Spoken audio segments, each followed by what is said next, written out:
प्रधानमंत्री नरेंद्र मोदी ने दिल्ली के प्रगति मैदान में शनिवार को शुरू हुई इंडिया मोबाइल कांग्रेस से 5G इंटरनेट सेवा को लॉन्च कर दिया है। लंबे समय से 5G सेवा के शुरू होने का इंतजार किया जा रहा था। मोबाइल फोन निर्माता काफी पहले से 5G वाले स्मार्टफोन बाजार में उतारने लगे थे। फिलहाल देश के कुछ चुनिंदा बड़े शहरों में 5G सेवा का लाभ लोगों को मिल सकेगा। इन शहरों में फिलहाल दिल्ली, मुंबई, चेन्नई, कोलकाता, लखनऊ, गुरुग्राम, चंडीगढ़, अहमदाबाद, गांधीनगर, जामनगर, बेंगलुरु, हैदराबाद और पुणे शामिल है। 5G प्लान कितने महंगे होंगे, इस बारे में जानकारी आना बाकी है। 5G सर्विस का सबसे पहला फायदा यह होगा कि नेट स्पीड बढ़ जाएगी। इससे इंटरनेट के माध्यम से चलने वाली चीजों की बिक्री में इजाफा होने की संभावना है।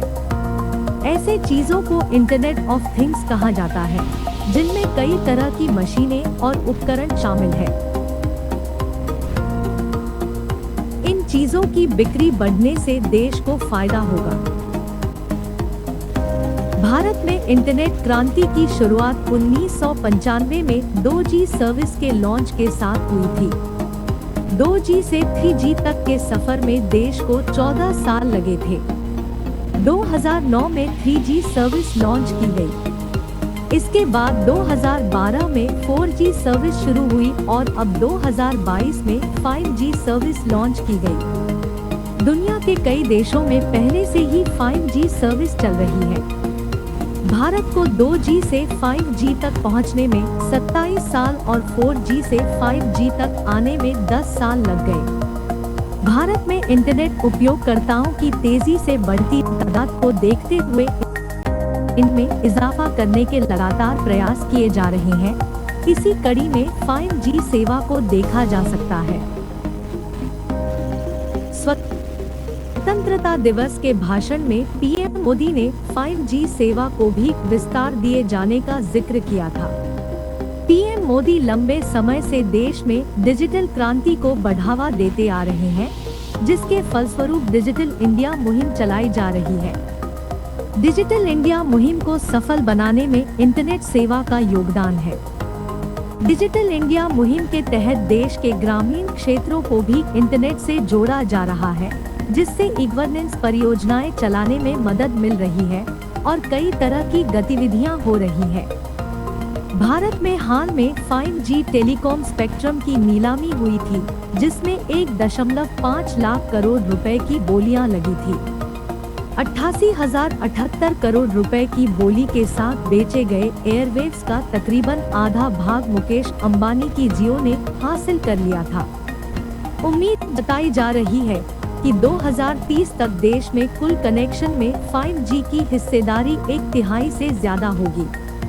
वहीं 2G और 3G की हिस्सेदारी 10% से भी कम रह सकती है।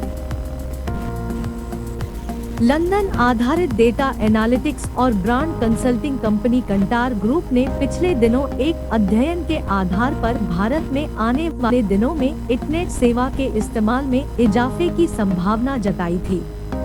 इसी साल अप्रैल में जारी किए गए अध्ययन में कहा गया था कि पिछले 3 वर्षों की तुलना में इस वर्ष दैनिक इंटरनेट उपयोगकर्ताओं में 30% का इजाफा हुआ है।